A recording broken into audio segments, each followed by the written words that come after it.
Hello students, welcome to AIMS India online classes. This is a chemistry session. Here we are discussing about the chapter periodic classification from few days onwards, isn't it?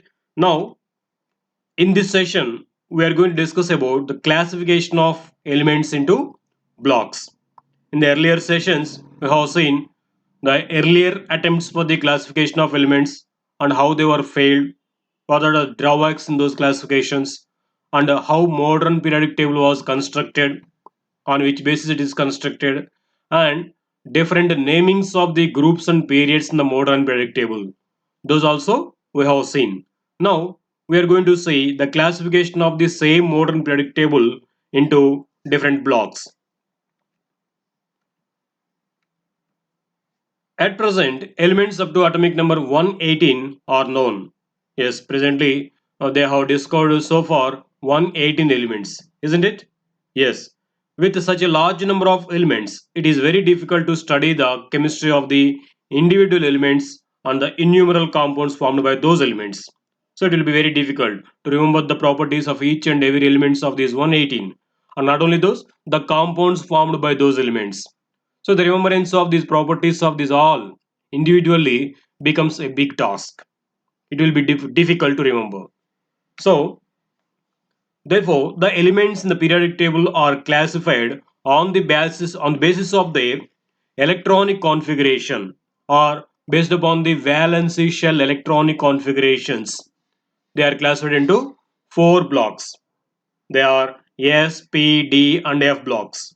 Okay, now let us say about these blocks, which elements are classified into which block. So this is a complete chart which is showing the classification of elements into four blocks. If you see, as this is periodic table, the extreme left side two columns are classified as S block elements, and the extreme right side six columns are classified as the P block elements, and in middle of these two there are 10 columns. They are classified as D block elements, and the elements written at the bottom of the periodic table in the two horizontal rows, they are classified as F block elements. In this way, totally the periodic table is classified into four parts. We call them as S, P, D, and F blocks. Let us see about these each block one by one. First among them, S block. Yes, the elements present in these two columns are considered as S block elements. The elements present in the extreme left side two columns of the periodic table are called as S block elements. Why they are called so? Why they are classified as so? There is a reason. The elements for which the differentiating electron or the outermost electron, which you can say simply the last electron, enters into the S subshell of their outermost energy level are called as S block elements. So the elements for which the differentiating electron enters into S subshell are called as S block or classified as S block elements. For example, if you see lithium among these, we know atomic number of lithium as 3. If you write its configuration 1s2, 2, what do we get? 2s1. Where is the differentiating electron for this lithium? Differentiating electron in the sense the last electron of that element. So totally it has 3 electrons and the last electron is in this 2s subshell. So it is having its last electron in its s subshell. So it is considered as s block element. Let us see any other element. For example, if we take either calcium or magnesium, let us take. If we see magnesium, its atomic number is given as 12. We know as it is 12. If we read configuration, what do we get? 1s2, next 2s2, then 2p6, and next 3s2. If you observe, for magnesium also, the last electron is present in S subshell, that is 3s subshell, isn't it? So in this way, for these all elements, if you observe their electronic configurations, their valence electron or last electron, which is also called as differentiating electron. So this differentiating electron is present in S subshell for these all elements. That's why these are classified as specially S block elements. So definition we are telling as like this for that the elements for which the differentiating electron enters into S subshell are called as S block elements. The general electronic configuration of these elements is NS1 to 2 where N represents the outermost shell. Why it is NS1 to 2 means if you see the first column elements, that means first column in this 1A group elements. For this all the last electron the configuration will be like this S1. The valence electronic configuration will be S1 because if you see lithium its configuration we are getting it as 1s2 2s1. If we see for lithium 1s2 2s2 2p6 3s1. So for this also s1 again. If we see for potassium it gets in the valence shell configuration as 4s1. In this way these all elements will get the valence electronic configuration as s1, but only orbit number is being changed, so we can say it as ns1. So these alkali metals are having valence electronic configuration as ns1. If we see for these elements in the valence shell, they will be getting configuration as s2. It is 1s2 2s2 3s2 4s2 5s2. In this way these all will get s2 configuration in the valence shell, but the orbit number is being changed from element to element, so we can say it is ns2. So if we club these two, then we can generalize this as ns1 to 2. So for first group elements ns1, for second group elements ns2. So in this way it is generalized as ns1 to 2 is the general electronic configuration of these s block elements. The elements of 1A group are called alkali metals. Of course, this we have studied already in the earlier session, the special names given for the groups and the periods of the modern periodic table. First group elements except hydrogen are called as alkali metals because in the first group mostly there are metals except hydrogen, remaining all are metals as we know: lithium, sodium, potassium, rubidium, cesium and francium, and these elements can form alkalis. What does it mean by alkalis? We said the bases which are soluble into water. So these metals will form bases which are soluble into water. So these metals are said to be alkali metals. And the second A group elements are called alkaline earth metals because these second A group elements are also forming alkalis and these are mostly available from the earth crust. Because of these two reasons, they are called alkaline earth metals. Now, first group elements are hydrogen, lithium, sodium, potassium, rubidium, cesium, and francium. These elements are having one electron in their valence shell with ns1 general configuration, isn't it? They belong to first A group. And the elements of second group, we can say beryllium, magnesium, calcium, strontium, barium, and radium. These are having two electrons in their valence shell with the configuration, general configuration ns2. So they belong to second A group. Now S block elements are the usage of these. Where do you find these elements in the usage? Generally these S block elements are famous for being ingredients in fireworks. Not only those, mostly as these being reactive, mostly these are available in the compounds form. Most of the compounds will be formed by these elements. If for example if we see first group element sodium, in which form it is available for us in the mostly salt, sodium chloride contains sodium. Okay, not only this, mostly in our daily life we find these s block elements in fireworks because when these first group elements or second group elements are burnt, they produce different colors. The ionic forms of potassium, strontium, barium, they're burnt, the when they're burnt in the fireworks, potassium burns with a brilliant purple or lilac color flame. If you see strontium, strontium burns with a crimson red color flame. If it is barium, it burns with a green apple green color. In this way, they burn when the compounds of these first A and second A group elements, if they're burnt, they produce different colors flames. Because of this reason, these elements and their compounds mostly used in fireworks. If you burn sodium, it burns with a golden yellow flame. If it is calcium or its calcium compound, it burns with red color. And if it is magnesium, dazzling white color will be formed. In this way, all of these first and second A group elements will burn with different colors. Because of this reason, these S block elements and their compounds are used in making of fireworks. Okay. Next, P block elements. So the extreme right side six columns elements are called as P block elements.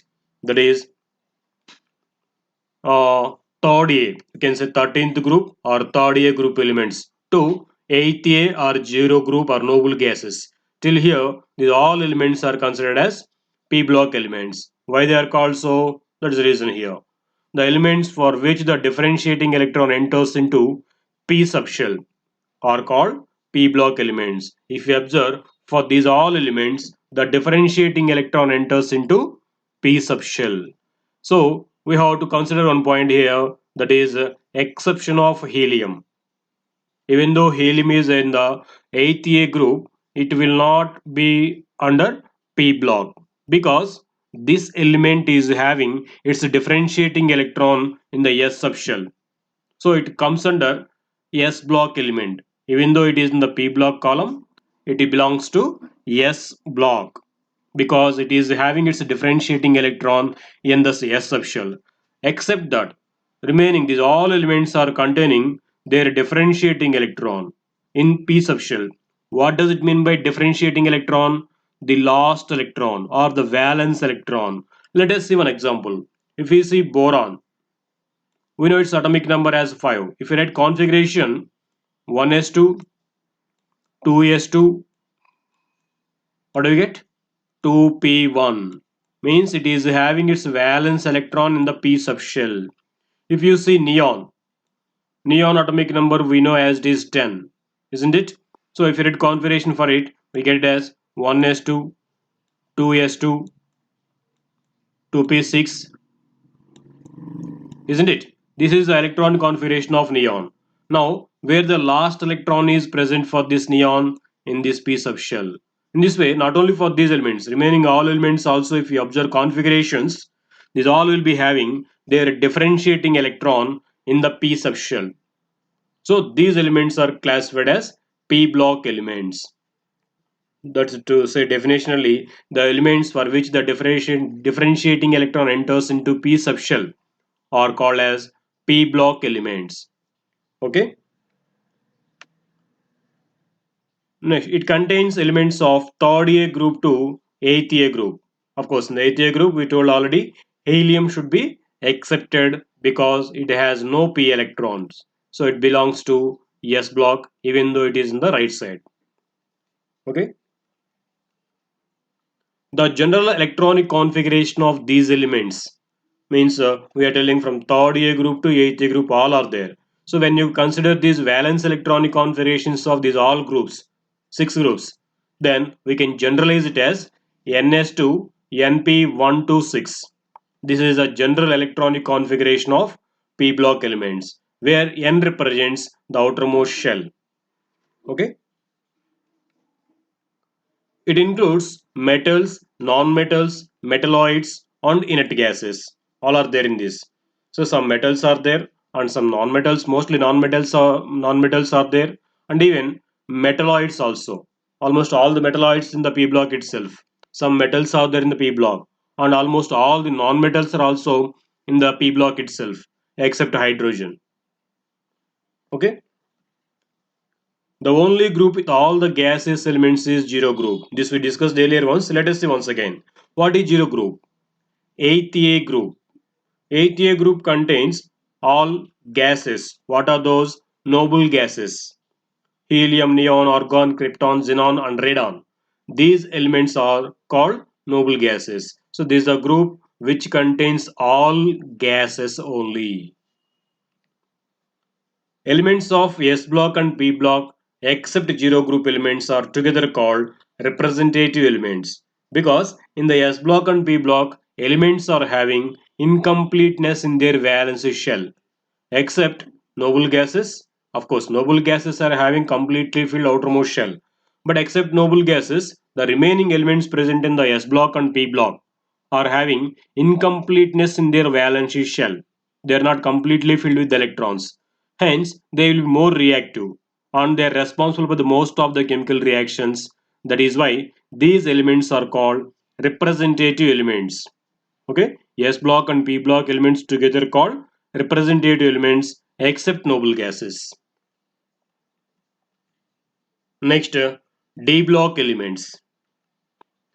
The elements in which the last electron enters into d subshell of their penultimate energy level are called D block elements. So here one more new word has come. Penultimate. Penultimate shell means last but one shell. We know the last shell of an element from the outside. The last shell of an element is called outermost shell or last shell. The next but one, so the next shell which is there beside the outermost shell is called penultimate shell. The last but one shell of an element is called penultimate shell. So the elements for which the differentiating electron enters into d subshell of penultimate shell are known as D block elements. So the D block elements are in between the S block and P block in the modern periodic table. The 10 columns, that is this we know as third B group.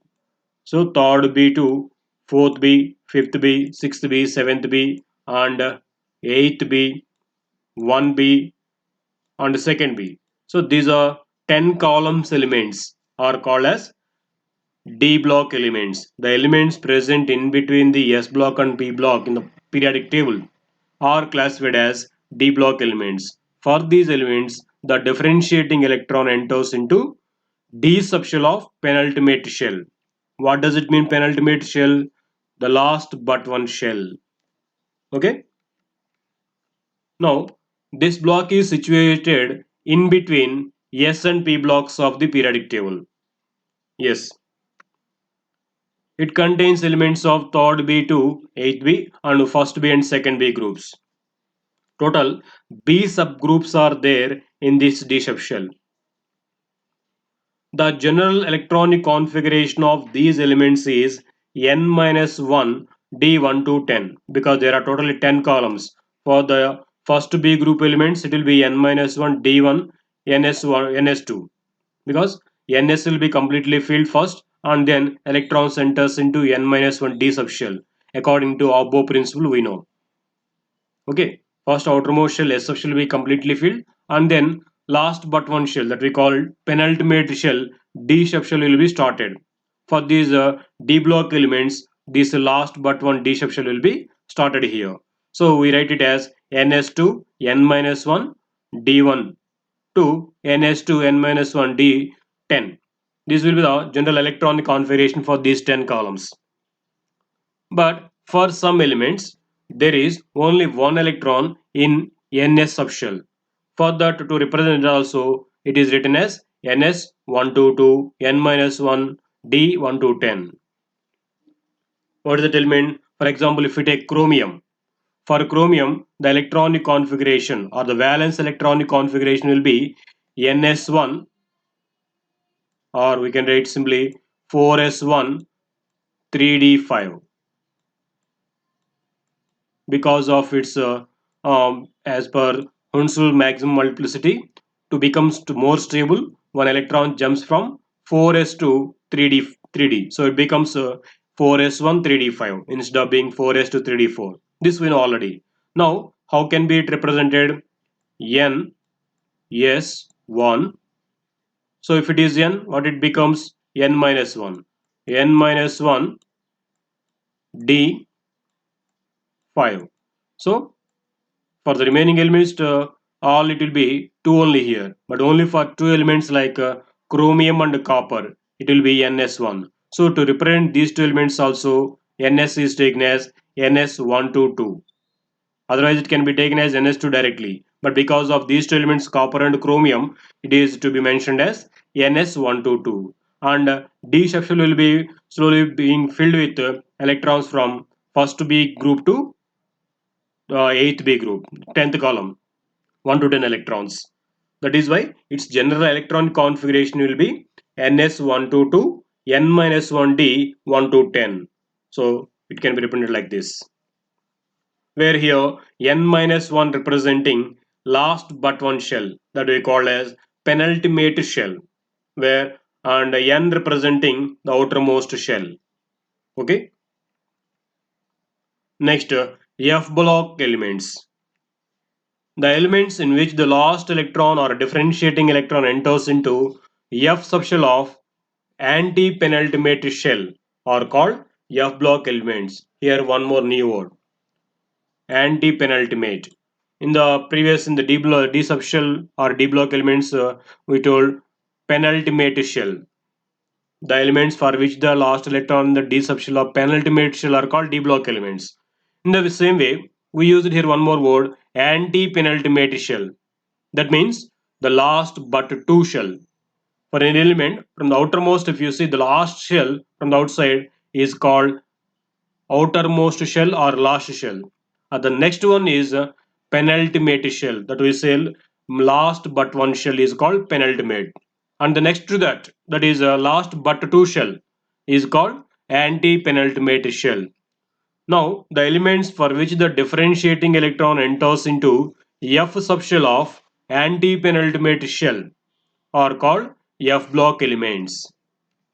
So these are the F block elements. These elements are situated at the bottom of the periodic table separately in the two horizontal rows, isn't it? These are called F block elements. Actually, these all elements should be in the third B group itself. But to make it convenient in writing, these elements are kept separate from the periodic table and written down. Why these only taken down means because of this reason. These will come under F block elements. For these all elements, last or differentiating electron enters into their F subshell. That is why these are taken and kept separate to make it convenient. It consists of two series of elements placed at the bottom of the periodic table. Yes. The elements of first series follow lanthanum, hence they are called lanthanoids. And even these all elements will exhibit the similar chemical properties with lanthanum, so they are called lanthanoids. They are cerium to lutetium. The elements from cerium to lutetium are followed by lanthanum. That's why these are specially called lanthanoids. And the elements of second series, second horizontal row in this block, are being followed by actinum, and hence they are called actinoids. Thorium to lawrencium.